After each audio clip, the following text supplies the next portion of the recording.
many years ago, I was a Rebbe in a yeshiva called Binat Chaim. It was the first Rebbe position I got. I was around 24 at the time. I was in Kollel in Eretz Yisrael for 2 years. I was in Kollel in America for a year afterwards.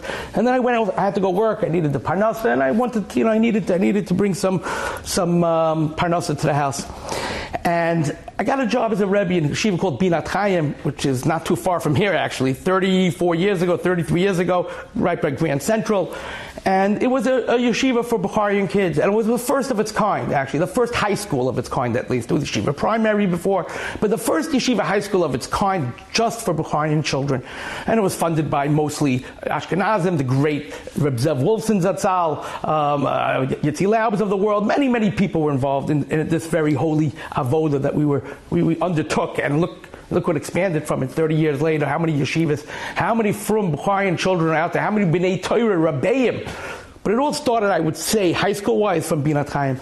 So I was given an 8th grade class, and like an 8th grade class, these kids had no Torah education, and they were pretty wild. They were pretty, I won't say, God forbid, they were, that they were anti-Yiddishkeit, but they really didn't have much of a clue of what really Yiddishkeit was. So I was young at the time, I was vibrant, not that I'm not vibrant now, but I was more vibrant, and I had a very big passion for what I did. I really gave my koiches, my energy, and I gave my life. Baruch Hashem, I was zeicha to be able to give of myself to such a darga.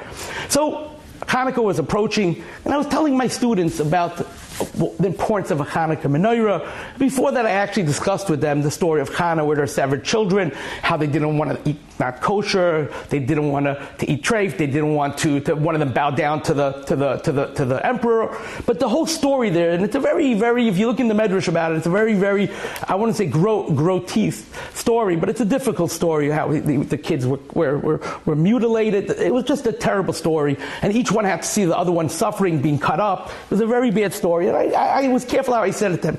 But I wanted to show them what it means not to be careful not to eat not kosher. And I got very emotional when I used to say over the stories. And it hit home. I saw the kids were very quiet and they were very in tune to what I was saying. So I threw in about the Hanukkah, and I threw in about the Hanukkah menorah. And I was telling them the importance of what it is to light a menorah, a beautiful menorah, to spend some extra money on oil, to spend, Shemen Zayazach. It's better not to use candles if you don't have to. I mean, go to the Mahadrin, Shibim Mahadrin, and we went through different inyanim. But I was telling them how beautiful it is if each one of them could somehow find a way to get themselves a menorah, and if not, maybe I will be able to get them at least a candle menorah, because it was coming out of my pocket. It wasn't made that. I'd buy them at least a candle menorah, that none of them should not have a menorah at home. And they just came pretty much, these parents were pretty much new in the United States at the time. They were coming in 5-10 years earlier, but this class pretty much, they knew English, but they weren't as advanced as the Bukharians are today in American culture and in actually, being in a yeshiva. So I was telling them about it, and during that time, Marlboro they used to give out Marlboro, the cigarettes. Marlboro used to give out catalogs at that time. And in these catalogs, you can get prizes if you collect a certain amount of miles. Now, what were these miles? They were on the side of the carton of each cigarette, of each pack of cigarette. On the side of the box, there was something that said 5 miles. And you rip it off, and you collect them. The prizes that they were given in their first catalog were incredible prizes. They changed it in the second catalog because they were giving away too many prizes. But the prizes were intense and were actually phenomenal prizes considering how much miles you had to collect. For example, you needed to collect, 2,000 miles to get a sleeping bag, a very beautiful Marlboro sleeping bag that was really meant for the winter. It was just, they had tremendous stuff. They had Swiss Army watches and knives and 50 different things you can order from them. Coolers and pool tables. So you collect X amount of miles. The problem was that they didn't realize how many people decided to collect these miles. So actually, I saw the catalog a few months earlier, and I thought it was a cool catalog. So I told kids, listen guys, if any of your parents smoke, if you could just whatever, I wasn't saying smoking is a good thing, but if you smoke and you see a pack of cigarettes, bring me the miles. I want to order stuff, maybe for the class, maybe for my prizes. So that's what I did. I had them bring. Meanwhile, there was around 400 kids in the school at the time, 350 kids. Every day since then, Kids were bringing me 50, 70. People were just collecting in the streets. People went to relatives. Again, smoking is not a good thing, okay? So that's not the point. In that time, it wasn't so terrible in the sense for them to collect the 5 miles and bring it in. So I would be getting hundreds of miles per day. Hundreds of miles today. Every rabbi needs the miles. There was a boy in my class, his name was Mordechai Isaacov. This boy, Mordechai Isaacov, was a very special boy. And today he's a tremendous askin for the Bukharian community. He was a tremendous learner for many, many years. He still learns a lot. But he holds up a lot of yeshivas. He's a pretty well-to-do person, but a very special boy. And he used to learn Yom Balayla. But when I first got him, he was just becoming from. So he's sitting in the class, and he would collect also miles, personal.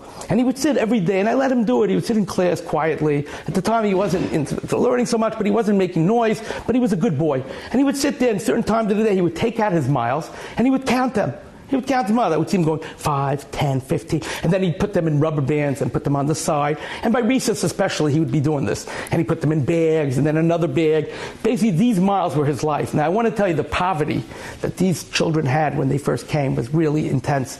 And it was really terrible to see because they had to give up big professional jobs, some of them. Some of them were doctors and lawyers and engineers in their country. And when they came to America, they couldn't use it. They had to either restart school again, and many of them couldn't do it. So that's why a lot of them took positions, whatever they could take, to support their family.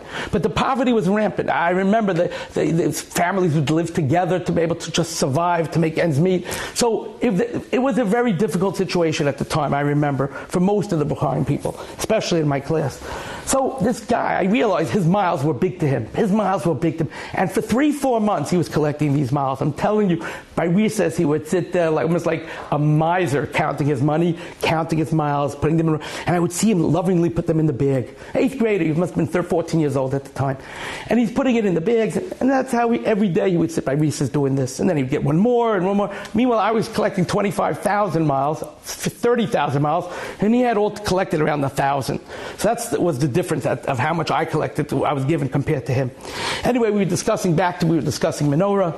And after class, he comes over to me and goes, Rabbi, he tells me, I want an oil menorah. Is it possible? Because you were discussing how value and the olive oil and the oil menorah. I want an oil menorah. So I said, I'm not the wealthiest guy right now. I have a yeshiva salary, which at the time was very little also. I'm willing to buy for everybody a candle menorah with candles. I really can't afford to buy you an oil menorah. So he goes, how much is an oil menorah? So I said, at the time it was like $8, $12. The ones I was discussing with him, which was 35 years ago, was almost double today. So it was like $10, $15, $20, whatever it was, for the nicer ones. So I said, you know what? I looked at him, I said, you know what? I'm going to buy you an oil menorah. I'm going to buy you one for $5. They have these little ones at the time on a stick. I'm going to buy it for you. He goes, no, Rabbi, I really want the 12, 13, whatever it was, that menorah that you were discussing. So I said, where are you going to come up with that money, the extra money? So he thinks for a second, and he says, you know what? I know what I'm going to do. And he goes to his briefcase, and he takes out the bag of miles that he collected for 3 to 4 months, since September that he was collecting, beginning of September. And he walks over to me, and he says, Rabbi, if you buy me the menorah, I'll give you this. And I want to tell you, my heart really fell. And I looked at him, and my mom got very emotional. And then I said to myself, Avrohom, take it from him. And I took it from him, and I said, I'm bringing you the menorah in 2 days. Anyway, I brought him the menorah in 2 days later. But the whole time on the way home, I was crying. And I came to my wife, and I said to her the story, and she got emotional. And I told it over to a few of my rebbeim. Now, why did I take the miles? Not because I was planning on giving it back to him. But it hurt me so much to take it from him. But I knew how, when he lights this menorah, how much went into this Mesirat Nefesh for this menorah. The chusim for 2-3 days, as much as it pained me, as much as I cried many times in the car, and I didn't let him see me when I came into class, that I was red-eyed from the story. It hit me so. Even today, it still hits me, 33, 34 years later. I remember that he he took it and he actually brought that first day. He held the menorah, he put it on his table in class, and how he got so personal for this menorah. On the first day after Hanukkah, I went over to him that day. I said, "How was the menorah?" He goes, "It was so fantastic." He lit it by the window. His whole family was so excited about it, and my heart was breaking. The second day, I gave him back his miles, and I said, "The only reason why I took the miles was chas v'shalom. I wasn't planning on ever taking them, but I wanted you to get the complete schar for what it means that you gave up something so precious for yourself, for a menorah. For you to give up those miles, and I used to watch you for 3-4 months counting them like gold pieces. And I didn't want to say you don't have money, but he knew what I said. It wasn't easy for you. You weren't able to pay for it.